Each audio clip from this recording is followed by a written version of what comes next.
I'm really interested in this concept of thinking not just about, what are the kind of assessment that you need to do for, the local level, or even it's not about grades or the school. It seems like you have a way broader scope of what you want students to be able to do. I mean, this idea of saying, no, like we want them to be out in the world having impact is so big for me. I'm just wondering what was your path to getting there? What have been some of the challenges? What inspired that type of direction?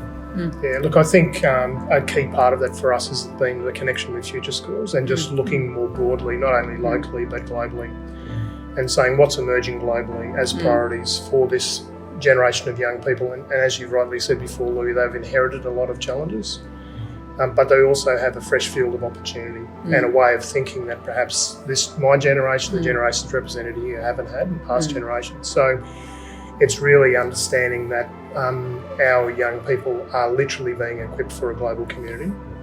How do we best support them to develop dispositions, mindsets, skills that are adaptable, that can begin the work of answering some of these questions?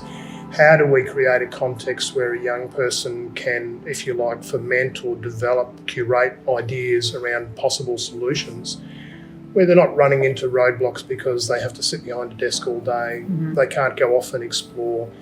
They might have a brilliant area that they'd like to explore in mathematics or English. Yes, we want them to achieve great outcomes in the syllabus, but we want them to explore beyond that. Yeah. And so I think the SDGs shines a bright light onto those emerging or current global challenges. And then there's a range of skills around that, the global competency speaking to that, around how we would support young people to feel confident to dive into that pond and to swim strongly. It's also the context here at MC. I think we're best placed for our young people. There's so much potential within our young people, within the community, that the parents value education.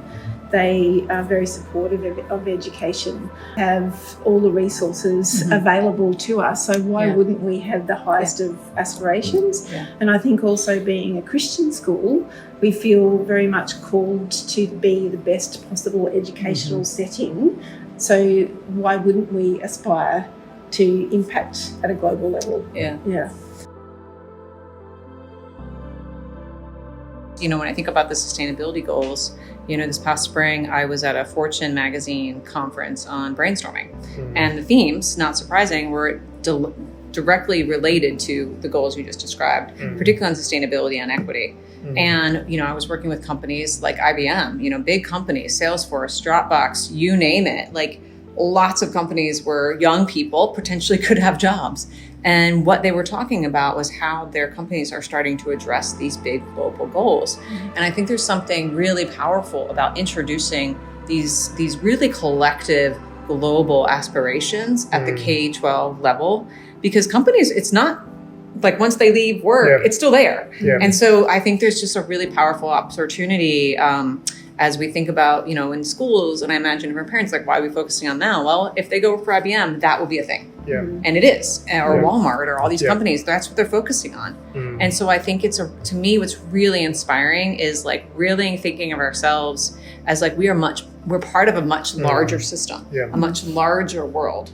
And I think what's exciting about the Nepal project, as well as others, is our capacity to have impact, but be connected, right, to these larger goals. Because the sustainability goals are pretty audacious and aspirational. They're bold. And I don't know personally how we achieve them without having education, business, social, all involved and trying to address them. And I think it's really exciting that you all are like taking up this charge that we're going to work on this. I think that's really inspiring and really important. I think an extension on that and piggybacking a little bit is this idea that we're liberating the capacity of young people now to be leaning toward those significant issues that are playing out around the world. And for me, that's been one of the shining lights at this school, is we're not waiting for young people to be 20 or 25 or 30 or older before they start to really delve into some of these issues, but we're giving them an opportunity now to play in that space and to start to think about what part can they play in being part of the solution. And I think that's a really important piece playing out here at Macquarie College.